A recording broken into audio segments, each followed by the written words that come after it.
पण या ठिकाणी निषेध व्यक्त करतोय आणि तो निषेध व्यक्त करण्यासाठी आज या ठिकाणी हे कार्यकर्ते जमलेले आहेत।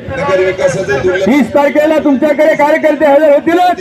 24 धोरण झालेले हे सगळे केसेस टाकल्या म्हणून कोणी घाबरणार नाही, परंतु शिवस्मारक बाबासाहेबांचं स्मारक यासाठी लढणाऱ्या सर्वसामान्य चळवळीतील कार्यकर्त्यांवर केसेस टाकत दुर्दैव आहे, दुर्दैव आहे।